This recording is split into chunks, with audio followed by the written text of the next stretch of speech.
महायुतीच्याच होणार, हा मुंबईचा कॉल आहे, मुंबईकरांचा कॉल आहे, मुंबईकरांचा फैसला आहे. मुंबईकरांचा कॉल आहे की गेल्या 27 वर्षापासून मुंबई महानगरपालिकामध्ये चालणारा भ्रष्ट कारभार संपला पाहिजे. मुंबईकरांचा कॉल आहे की उबाठाला यावेळी विरोधी पक्षाच्या खुर्चीवर बसला पाहिजे. जर त्यांनी इकडे तिकडे केला आणि काही काळीमाडी केलं तर मुंबईकर त्यांना माफ नाही करणार. कारण मुंबईकरांचा जनादेशचा सन्मान करण्याची जबाबदारी आम्हा सर्वांची आहे. आणि मुंबईकरांचा एकच जनादेश आहे की यावेळी महायुतीचा महापौर मुंबईमध्ये बसला पाहिजे. उद्या आरक्षणची सोडत आहे, लॉटरी ओपन होईल. लॉटरीमध्ये जे काही निघेल त्याचप्रमाणे महापौरबद्दल महाराष्ट्राचे मुख्यमंत्री आदरणीय श्री देवेंद्रजी फडणवीस आणि आमचे पक्षाचे मुख्य नेते आणि उपमुख्यमंत्री महाराष्ट्राचे श्री एकनाथ शिंदेजी ठरवणार. दुसरा विषय, 29 महानगरपालिका निवडणुकीत 2 महत्वाचा मेसेज आहे. पहिला मेसेज आहे की नगर परिषद नगरपंचायत निवडणुकीसारख्या त्याचप्रमाणे महाराष्ट्राचे 29 शहरामध्ये उबाठाचा अस्तित्व संपून गेलेला आहे. मुंबईचे बाहेर फक्त नाशिक, परभणी आणि चंद्रपूरमध्ये उबाठाचा थोडाफार अस्तित्व दिसतो. बाकी संपूर्ण महाराष्ट्रात उबाठा 0वर किंवा 1वर आउट झालेली आहे. या उलट शिवसेनेच्या प्रभुत्व नगर परिषद आणि नगरपंचायत निवडणुकीसारख्या संपूर्ण महाराष्ट्रात दिसतो. गेल्या महानगरपालिका निवडणुकीत एकूण 2869 असे नगरसेवकाच्या निवडणुकी होती. एवढे नगरसेवकाच्या निवडणुकी होती. याच्यामध्ये भाजप 1425 सीटवर जिंकली आणि 1 नंबरचा पक्ष भाजप आहे महाराष्ट्रात सध्या. शिवसेना आमच्या पक्षाकडे 399 नगरसेवक आलेले आहेत आणि या आधारावर आम्ही या स्थितीत संपूर्ण महाराष्ट्रात दुसरा सर्वोच्च आणि मोठा पक्ष आहोत. उबाठाकडे फक्त 155 नगरसेवक आलेले आहेत. याच्यामध्ये 65 किंवा 69 त्यांच्या मुंबईहून आहेत. म्हणजे संपूर्ण महाराष्ट्रात उबाठाची परिस्थिती अशी आहे की 5वा नंबरचा पक्ष झालेला आहे. आम्ही 2रा नंबरचा पक्ष भाजपच्या नंतर आणि उबाठा 5वा नंबरचा पक्ष आहे. उबाठाचा महापौर एकही ठिकाणी नाही आला. शिवसेनेचे 3 महापौर बसू शकतात आणि याच आधारावर असली शिवसेना कोण, नकली शिवसेना कोण याच्यावर आता विवाद नाही राहिला पाहिजे. कुठल्या प्रकारचा वाद नाही झाला पाहिजे. शिवसेना प्रमुख बाळासाहेब ठाकरे यांच्या ज्वलंत हिंदुत्वाच्या विचारचे खरे वारीस जर कोणी आहे तो महाराष्ट्राने असा कॉल दिलेला आहे की तो म्हणजे आमचे मुख्य नेते श्री एकनाथ शिंदेजी आहे. 29 महानगरपालिकाच्या निवडणूक म्हणजे दुसरा जो मेसेज आहे तो खूप खतरनाक आहे, धोकादायक आहे. या निवडणुकीत भयंकर पोलरायझेशन झालेलं आहे. हिंदू वोट एक साइड, मुस्लिम वोट दुसरा साइड. जिथे जिथे मुस्लिम मत साइजेबल होते तिथे आमचा उमेदवार मुंबईमध्ये पडलेला आहे. बाकी महानगरपालिकामध्ये अशी परिस्थिती आम्हाला दिसतो. मुंबईमध्ये ward number 32, ward number 121, ward number 79, ward number 179, ward number 201, ward number 184, ward number 61 असा एकूण 15-17 सीट आहे ज्याच्यावर आम्हाला मुस्लिम मतामुळे एक मोठा फटका पडलेला आहे आणि तिथे उबाठाचे उमेदवार निवडून आलेले आहेत. ज्याप्रमाणे मुस्लिम मतदार गोलबंद होऊन आमच्या विरोधात मतदान केले आणि एक स्ट्रॅटेजी बनवून उबाठा, काँग्रेस आणि MIMला मत दिला, तो लोकशाहीसाठी धोकादायक आहे. MIMच्या मोठ्या प्रमाणात उदय महाराष्ट्रात झालेला आहे. हा एक खतरे की घंटी आहे महाराष्ट्राच्या सुरक्षासाठी. मुंब्रामध्ये ज्याप्रमाणे MIMचे 5-6 नगरसेवक निवडून आलेत आणि ज्याप्रमाणे तिकडे ओपनली असा धमकी देण्याचं काम सुरू झालेलं आहे की आम्ही मुंब्राला हिरवा करू, तो म्हणजे एक मोठा चॅलेंज आहे महाराष्ट्राच्या समोर. नागपूरमध्ये ज्यांनी हिंदू मुस्लिम दंगली घडवलं असे दंगलखोर फहीमची मिसेस नगरसेवक म्हणून निवडून आलेली आहे. फहीम सारखे बाकी जे काही हिंदू मुस्लिम दंगेमध्ये सामील होते त्या सगळ्यांना MIMने तिकीट दिली आणि त्याच्यामध्ये 6 निवडून आलेले आहेत. आणि याच्या आधारावर आमचा एक निष्कर्ष आहे की MIM म्हणजे दंगलखोरांची पार्टी असं आम्हाला दिसतो. मालेगाव शहर दंगलखोरांना आणि वेगवेगळ्या बॉम्बस्फोटाच्या आरोपींना संरक्षण देणारा शहर आहे. प्रत्येक बॉम्बस्फोटच्या नंतर एक मालेगाव कनेक्शन आम्हाला दिसतो. या शहरात एक नवीन पार्टी म्हणून इस्लाम पार्टी आलेली आहे. म्हणजे इस्लाम एक मजहब आहे. त्या मजहबाच्या नावाने त्यांनी पक्ष सुरू केला आणि मजहबच्या आधारावर सगळ्यांचं मत घेतला. त्या पक्षाला एक बहुमत मिळालेलं आहे. तिकडे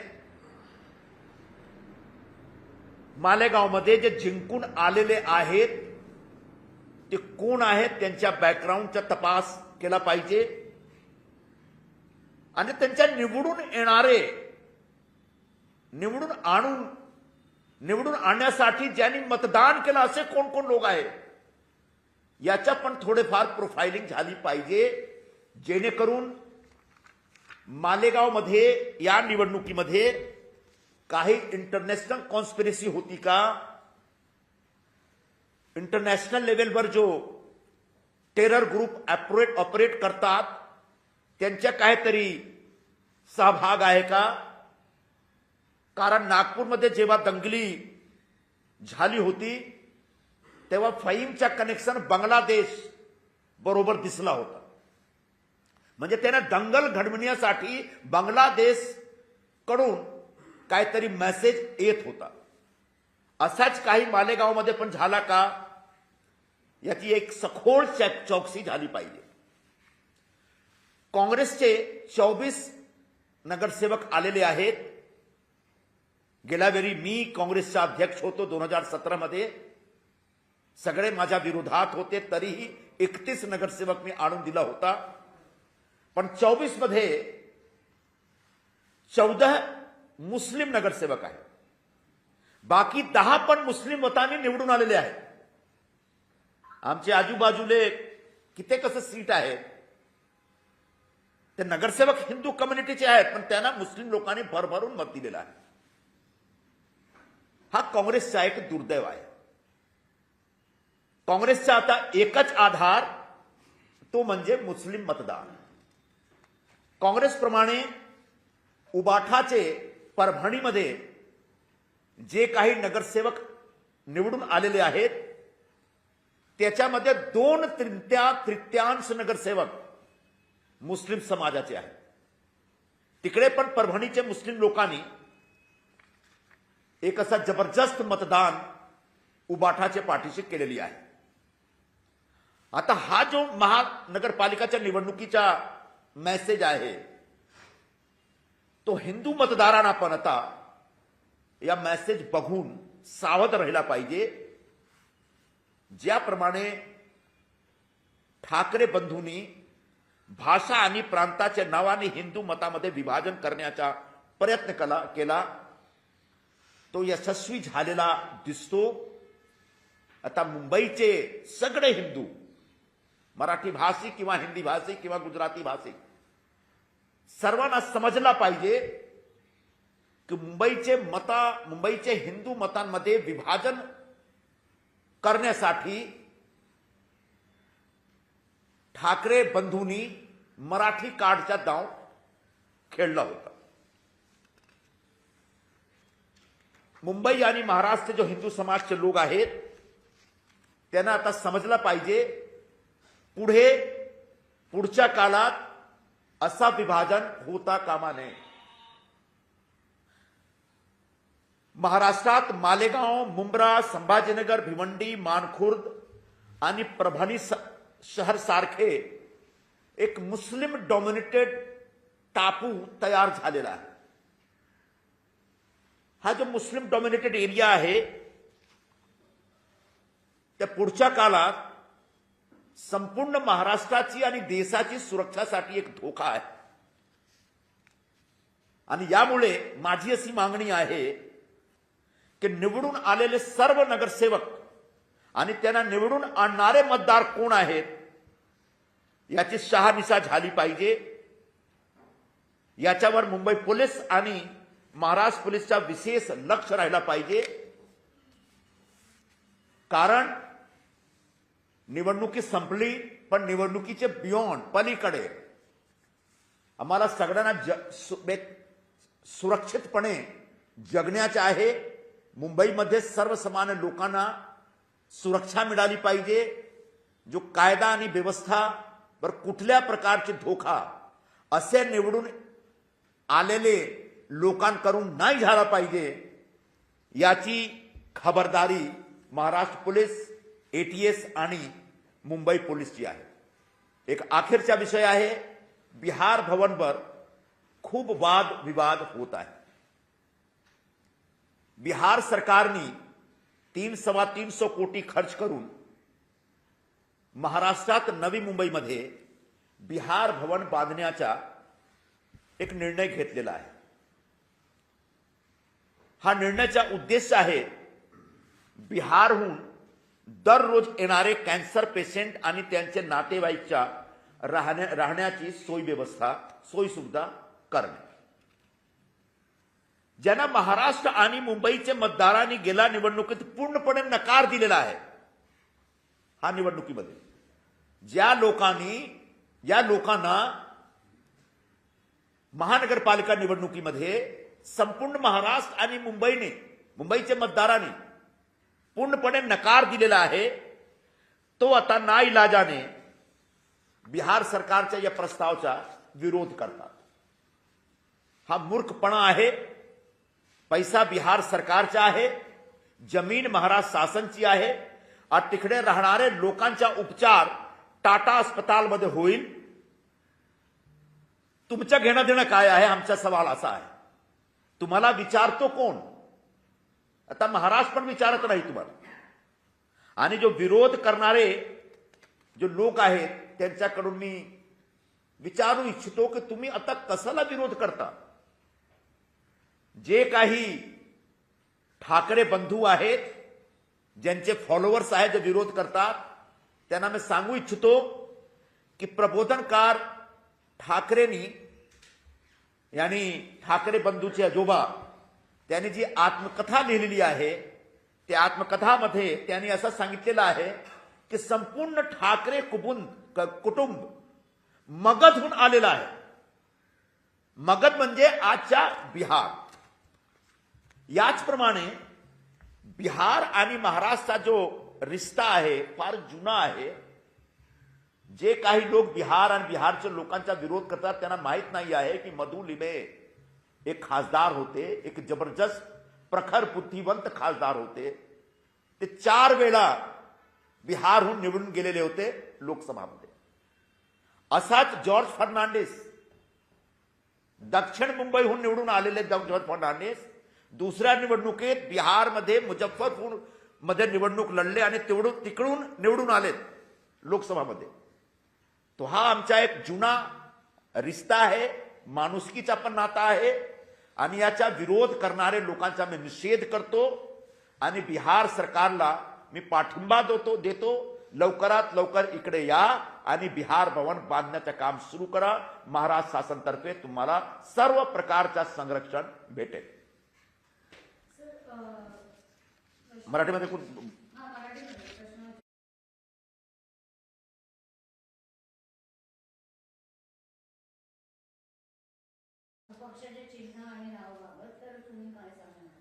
मी काही सांगू शकत नाही. कोर्टला फैसला घ्यायचा आहे. कोर्टमध्ये खूप वेळा असा सुनवाई झालेली आहे. माझ्या माहितीप्रमाणे 37 नंबरचा केस आहे बोर्डवर. 37 नंबरचा केस जेव्हा बोर्डवर असतो तेव्हा सुनावणीसाठी तो येतो मला असं वाटत नाही. तो आज पण एक सस्पेन्स होऊ शकतो. पण सुप्रीम कोर्ट आहे. सुप्रीम कोर्टमध्ये जज साहेब काय निर्णय घेणार, त्याला सर्वप्रथम तो केस सर्वप्रथम घेणार का, मला असं काही माहित नाही.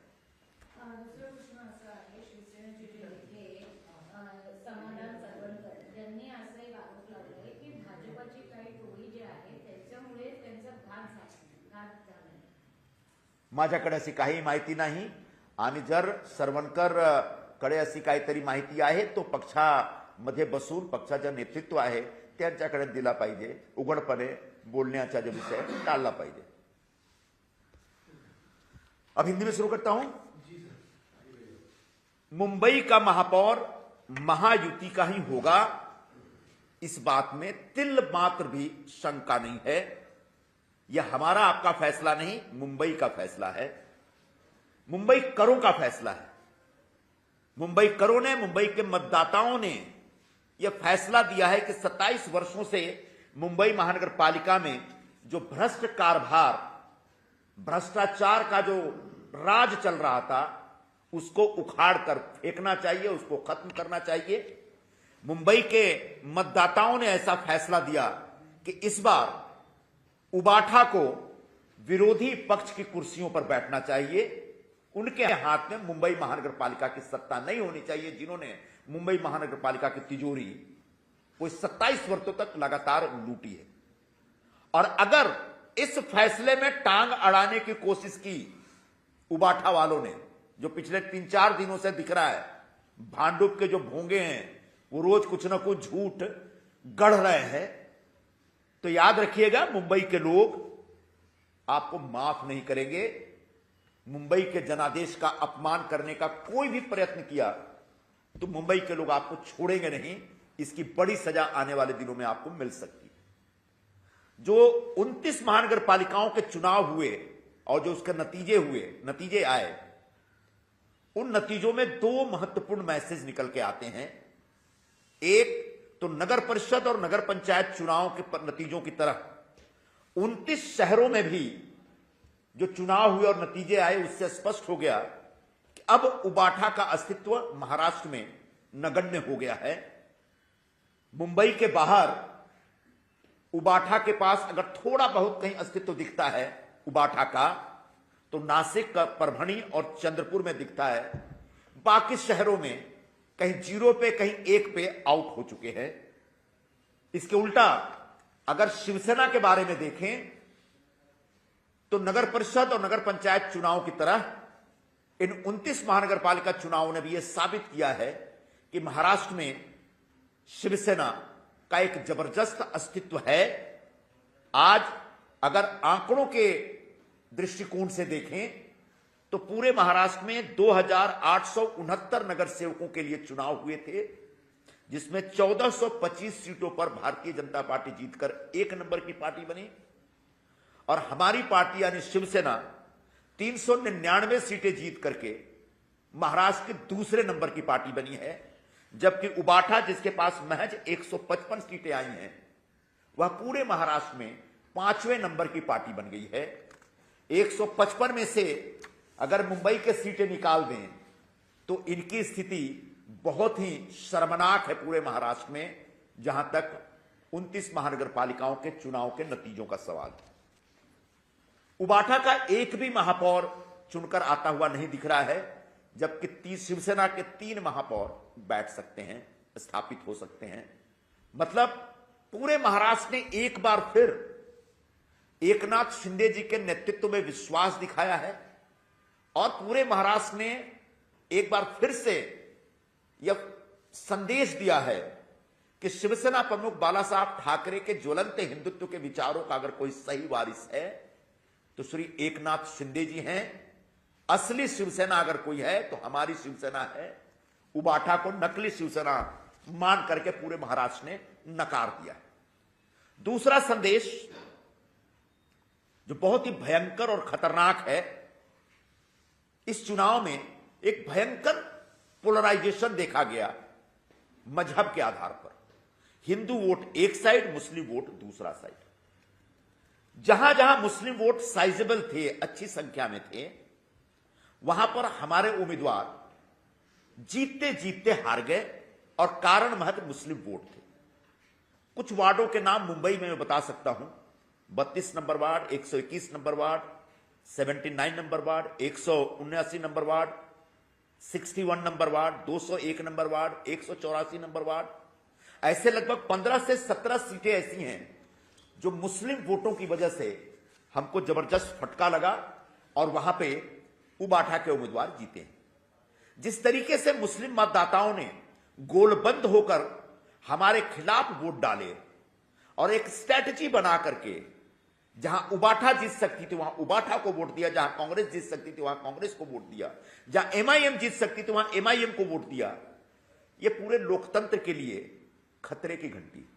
यह अच्छी बात नहीं है कि मजहब के आधार पर बगैर किसी व्यक्ति, बगैर किसी उम्मीदवार की मेरिट को देखे एक समाज विशेष के लोग इस तरह से वोट दें। एमआईएम का जिस तरीके से महाराष्ट्र की राजनीति में इस चुनाव के बाद उदय हुआ है वह भी खतरनाक है और पूरे महाराष्ट्र की सुरक्षा के लिए भी चिंता की बात है। जिस तरीके से मुंब्रा में एमआईएम के 6 नगर सेवक चुनकर आए और उन्होंने इस तरह की धमकी दी कि पूरे मुंब्रा को हरा कर देंगे, यह अपने आप में एक चुनौती है। और इस चुनौती के साथ साथ जिन्होंने हरा करने की धमकी दी उनको हम बता देना चाहते हैं कि हिंदुस्तान में लगभग 1000 वर्षों तक मुस्लिम शासकों का राज रहा है। कभी खिलजी आए, कभी तुर्क आए, कभी तुगलक थे, फिर मुगल आए। जब वो हिंदुस्तान को हरा नहीं कर पाए और हिंदुस्तान की हिंदू पहचान सुरक्षित रही, तो आप तो अभी मुंब्रा के एकदम छोटे से चट्टे बट्टे टाइप के लोग हैं। इस प्रकार की चुनौती मत दीजिए, वरना आपके लिए अगले चुनाव में खड़ा होना भी मुश्किल हो जाएगा। नागपुर में जिस प्रकार से हिंदू मुस्लिम दंगा करने वाला एक मुख्य आरोपी फहीम, उसकी पत्नी जीत के आती है, वह भी चिंता की बात है। एमआईएम ने चुन के फहीम और फहीम जैसे जो दंगे के मुख्य अभियुक्त थे उनको ही टिकटें दी और सारे के सारे लगभग 6 के आसपास दंगाई वहां चुन के आ गए। इस आधार पर एक निष्कर्ष निकाला जा सकता है कि एमआईएम दंगाइयों की पार्टी बन गई है। इसी तरह से मालेगांव, जहां पर दंगाइयों और बम विस्फोट के जो आरोपी होते हैं उनको अक्सर संरक्षण दिया जाता है। महाराष्ट्र में या देश में कहीं भी बॉम्ब ब्लास्ट होता है तो मालेगांव का एक कनेक्शन दिखता है। उस शहर में इस्लाम पार्टी नाम की एक नई पार्टी का उदय हुआ है, एक ऐसी पार्टी जिसने मजहब के नाम पे अपनी पार्टी का नाम रखा और इसी आधार पर मजहब के नाम पे लोगों से वोट मांगा और बहुमत ले ली। यह आने वाले दिनों में पूरे महाराष्ट्र के लिए खतरा है। जो लोग चुन के आए हैं वो कौन हैं, उनका बैकग्राउंड क्या है, इसके निश्चित तौर पर आने वाले दिनों में जांच होनी चाहिए, ताकि वो अपने नए पद और नई ताकत का दुरुपयोग दंगा भड़काने और बम विस्फोट कि प्लानिंग करने में न कर पाए। कांग्रेस के 24 में से 10 मुस्लिम नगर सेवक चुन के आए हैं। सॉरी, कांग्रेस के 24 में से 14 नगर सेवक मुस्लिम समाज के हैं और बाकी जो 10 नगर सेवक हैं वो भी मुस्लिम वोटों की वजह से चुन के आए। यह दिख रहा है, यह एक बड़ा दुर्भाग्यपूर्ण स्थिति दिख रही है कि कांग्रेस के पास अगर कोई एकमात्र आधार है तो मुस्लिम मत रह गए, मुस्लिम वोट रह गए। यह कांग्रेस के लिए शर्मनाक है। जो कांग्रेस पूरे देश की राष्ट्रीय पार्टी, हर समाज की पार्टी मानी जाती थी, आज महज मुस्लिम लोगों की पार्टी बनकर रह गई।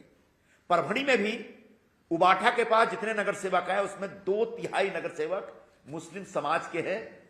और जिस तरीके से उबाठा को मुस्लिम समाज ने अपनाया है और जिस तरीके से मुस्लिम समाज के बीच लोकप्रिय होने के लिए उद्धव ठाकरे ने बाला साहब ठाकरे के हिंदुत्व की विचारधारा को तिलांजलि दी है, वो आने वाले दिनों में उबाठा के लिए बहुत शर्मनाक और पूरे देश, पूरे महाराष्ट्र की राजनीति के लिए खतरनाक हो सकता है। हिंदू मतदाताओं को इस चुनाव के बाद सावधान होना पड़ेगा। भाषा और प्रांत के नाम पर ठाकरे बंधुओं ने मुंबई के वोटों में विभाजन किया और उसका नतीजा यह हुआ कि हिंदू वोट बटे और उसका नाजायज फायदा मुस्लिम वोटरों ने उठाया। आने वाले दिनों में इस प्रकार के चुनाव का ट्रेंड नहीं रहना चाहिए। ये हम खास तौर पे मुस्लिम समाज से अपील करना चाहेंगे। मालेगांव, मुंब्रा, संभाजीनगर, भिवंडी, मानखुर्द, परभणी शहर, ये सब ऐसे इलाके हैं जो मुस्लिम डोमिनेटेड एरिया हैं। और दुर्भाग्य की बात यह है कि यह दंगाइयों और बम विस्फोट के आरोपियों के रहने के लिए एक टापू सा बन रहा है। ऐसे इलाकों में जो चुन के आए हैं और उनको चुनने वाले जो लोग हैं, जो वोटर हैं, इनकी पहचान होनी चाहिए, इनकी प्रोफाइलिंग होनी चाहिए और मुंबई पुलिस और महाराष्ट्र पुलिस की तरफ से इनके ऊपर विशेष ध्यान रखना चाहिए ताकि आने वाले दिनों में ये नए नगर सेवक और जो नया ट्रेंड दिखाए महाराष्ट्र की सुरक्षा के लिए खतरा ना बने। आखिरी विषय, बिहार भवन। लगभग 325 करोड़ रुपए खर्च करके बिहार सरकार ने महाराष्ट्र के नवी मुंबई में बिहार भवन बनाने का फैसला किया है। यह स्वागत योग्य फैसला है क्योंकि बिहार भवन में आमतौर पर बिहार से जो बड़े पैमाने पर कैंसर के पेशेंट आते हैं इलाज कराने के लिए, उनके रहने और उनके रिश्तेदारों के रहने की व्यवस्था की जा रही है। कुछ लोग हैं जिनको इस बिहार भवन के निर्माण की कल्पना से पेट में दर्द हो रहा है।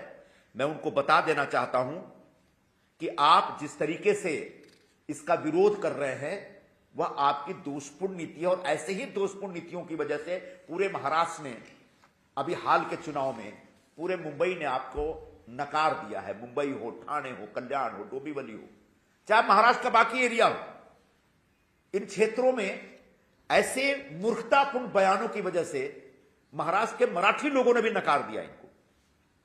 मजेदार बात यह है कि बिहार भवन बनाने के लिए पैसा बिहार सरकार का है, जमीन महाराष्ट्र सरकार दे रही है और यहां जो रहने वाले लोग होंगे उनका इलाज टाटा में होगा। फिर ये विरोध करने वाले कौन है? इनसे मांगा क्या जा रहा है, इनसे पूछा क्या जा रहा है? इनको मैं याद दिलाना चाहूंगा कि ठाकरे बंधुओं के जो दादा हैं प्रबोधनकार ठाकरे जी, इन्होंने अपनी आत्मकथा में लिखा था कि हम ठाकरे परिवार के जो लोग हैं मूलतः मगध से आए, मतलब स्वयं बिहार के हैं और आज बिहार के लोगों के खिलाफ इस प्रकार की नफरत पैदा करते हैं या नफरत पैदा करने की राजनीति करते हैं। निश्चित तौर पर यह निंदनीय है। इनको याद दिलाना चाहूंगा कि बिहार और महाराष्ट्र का बहुत पुराना रिश्ता है। एक दो चीजें मुझे याद है। मधु लिमये जी एक बहुत ही विचारवान और प्रतिभा संपन्न सांसद थे। 4 बार बिहार के बेगूसराय इलाके से चुन के आते थे। जॉर्ज फर्नांडिस भी महाराष्ट्र के एमपी थे, दक्षिण मुंबई के एमपी थे, लेकिन बाद में इमरजेंसी के बाद वो बिहार के मुजफ्फरपुर से चुन के आए। आचार्य विनोबा भावे, मैं भूल गया, आचार्य विनोबा भावे का जो भूदान आंदोलन था वो बिहार की गली गली में, गांव गांव में प्रचलित था। खुद आचार्य विनोबा भावे बिहार में रहते थे, बिहार में जाके इसका प्रचार करते थे। तो ऐसे बिहार से नफरत करने का जो अभियान इतनी बुरी हार के बाद भी कुछ लोग चला रहे हैं, मैं उनकी निंदा करता हूं, निषेध करता हूं, उनसे गुजारिश करता हूं कि इस प्रकार के प्रांत और प्रांत के बीच झगड़ा लगाने की हरकत बंद करिए। इसी में देश का हित है।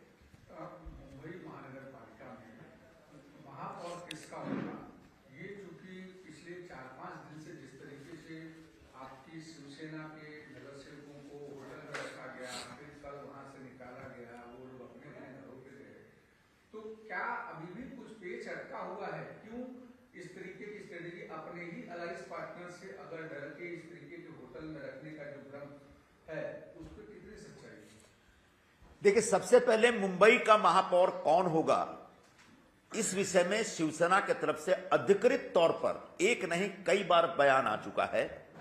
खुद हमारे मुख्य नेता श्री शिंदे साहब ने भी बयान दे दिया है कि मुंबई का महापौर महायुति का ही होगा। हां, हमने ये कहीं नहीं कहा कि शिवसेना का होगा कि बीजेपी का होगा। हमने कहा महायुति का महापौर होगा। यह हमारी भूमिका प्रारंभ से स्पष्ट है। मीडिया में अफवाहों के आधार पर इस प्रकार की बातें फैलाई जा रही थी कि हमें कोई ऐतराज है या हमारे तरफ से कोई खास डिमांड है, ऐसे कुछ बात ही नहीं थी। रह गई बात हमारे नवनिर्वाचित नगर सेवकों को ताज होटल में ठहराने का, तो बार बार बताया गया कि नए नगर सेवकों को उनका आचरण कैसा होना चाहिए, चुन के आने के बाद अपने वार्डों में काम कैसे करना चाहिए, कौन कौन से मुख्य मुद्दे हो सकते हैं, महापौर के चुनाव में कैसे हिस्सा लेना है, महानगर पालिका में जाने के बाद बतौर नगर सेवक कैसे काम करना है, इस प्रकार की विशेष ट्रेनिंग देनी थी। और वो ट्रेनिंग देने के लिए उनको बुलाया गया था। अलग अलग ढंग से उनको ट्रेनिंग दी गई, एक साथ रहे, एक दूसरे को जाने, पहचाने, समझे। और जब ये ट्रेनिंग का पूरा पीरियड कंप्लीट हो गया, पूरा हो गया, तो उनको घर जाने के लिए बोल दिया गया। एक सवाल जो अभी बहुत सारे कल से र्यूमर के तौर पर उठ रहा है कि यूबीटी वॉकआउट कर सकती है उस समय में जिस समय मेयर का चुनाव हो रहा हो या स्टैंड पता करने की बात हो, तो अगर यूबीटी वॉकआउट कर जाती है तो कहीं कहीं एकनाथ शिंदे को जो एक बार्गेनिंग है, जो दबाव की राजनीति है, वो खत्म हो जाएगी और बीजेपी अकेले सत्ता में आ जाएगी। तो आपको किसने कहा कि एकनाथ शिंदे की कोई बार्गेनिंग पावर है या दबाव की राजनीति है? ऐसा तो कुछ है ही नहीं। अब रह गई बात यूबीटी, वो एब्सटेन करे या उल्टा लटक जाए तो भी उनका महापौर नहीं आता। महापौर महायुति का ही आएगा, हमारा ही होगा। बेहतर है वो लोग दोनों, संजय राउत और उद्धव ठाकरे दोनों बहुत ज्यादा महापौर बनाने के लिए अपने दिल के ऊपर दबाव न लें। दोनों दिल के मरीज हैं, उनके प्रति हमारे मन में बहुत सहानुभूति है। दोनों के दिल के अंदर कई स्टेंट लगे हुए हैं। बहुत ज्यादा तनाव लेंगे, ब्लड प्रेशर बढ़ेगा, स्टेंट इधर उधर हो जाएगा, तो फिर लेने के देने पड़ जाएंगे। तो मुंबई के लोगों के फैसले का सम्मान करती है, चुपचाप एक अच्छे खिलाड़ी की तरह विपक्ष में बैठने की मानसिकता बनाइए। हो सके तो अपने नगर सेवकों को बचाइए, क्योंकि 2 दिन से 15 नगर सेवक नॉट रिचेबल हैं। आज कांग्रेस वाले भागे भागे जाकर के अपनी गट स्थापना करके आ गए कल कोंकण भवन में। अब आजकल में जल्दी से ये लोग भी कर ले, वरना इनके कौन भाग जाएंगे, चिटक जाएंगे, इनको पता ही नहीं चलेगा। तो आप बोल रहे हैं कि अपने आप को संभाला नहीं और दूसरे लोगों के ऊपर आप टिप्पणी कर रहे हैं। तो ऐसी बेबुनियाद टिप्पणियों से और कहानियों से उबाठा वाले बाज आए, ऐसी हम उनसे गुजारिश करते हैं। संजय जी ये भी कह रहे हैं यूबीटी पक्ष वाले कि दिल्ली में फैसला होगा बीएमसी मेयर का, ये इतिहास में पहली बार ऐसा होगा। और एकनाथ शिंदे और बीजेपी पैरोकार झुक रहे हैं दिल्ली के सामने। कौन बोला उबाठा वालों को कि दिल्ली में फैसला होने जा रहा? दिल्ली से फोन आया था क्या उनके पास? भाई आप कह रहे हैं कि क्यों रुका पड़ा यह फैसला? इसलिए कि महापौर किस आरक्षण की कैटेगरी का होना होगा, इसकी लॉटरी निकलनी है। और वो लॉटरी की डेट कल है 11 बजे। एक बार लॉटरी निकलेगी और उसके बाद जो हमारे मुख्यमंत्री हैं वो इस समय दावोस में विश्व आर्थिक परिषद की मीटिंग अटेंड करने गए हैं। वो संभवतः 22 के बाद वो भी आ रहे हैं। तो फडणवीस जी और हमारे नेता एकनाथ शिंदे जी दोनों बैठ करके आमने सामने आरक्षण के बाद जो भी जिस कैटेगरी का भी नाम निकल के आएगा, उसके कौन कौन से लोग अवेलेबल हैं, उसके ऊपर चर्चा होगी और नाम तय हो जाएगा। मुंब्रा में शहर शेख नाम की एक कॉर्पोरेटर जीती है, उनके भाषण जो है बड़े वायरल हुए हैं। भाषण में उन्होंने कहा कि पूरे मुंब्रा को ये चुनाव में हरा देंगे, पूरे मुंब्रा को हरा देंगे। मैंने बताया ना कि मुंब्रा में जिस तरीके से पिछले कई वर्षों से वहां के एक विधायक और राष्ट्रवादी कांग्रेस के जहरीले नेता पूरे मुंब्रा को हरा करने में लगे थे, आज वो नेता खुद ही लाल हो गए हैं।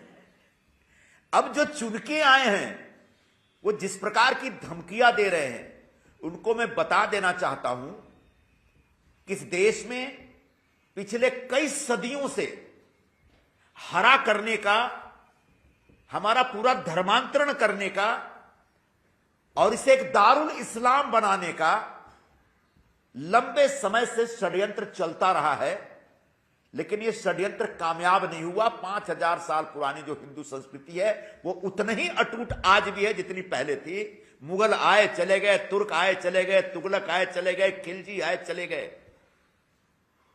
जब वो हमारा कुछ नहीं बिगाड़ पाए तो मुमरा की गलियों से निकल के आए 5-6 नगर सेवक ये हिमाकत भी ना करें, वरना अगली बार वो चुनाव लड़ने के काबिल भी नहीं रह जाएंगे।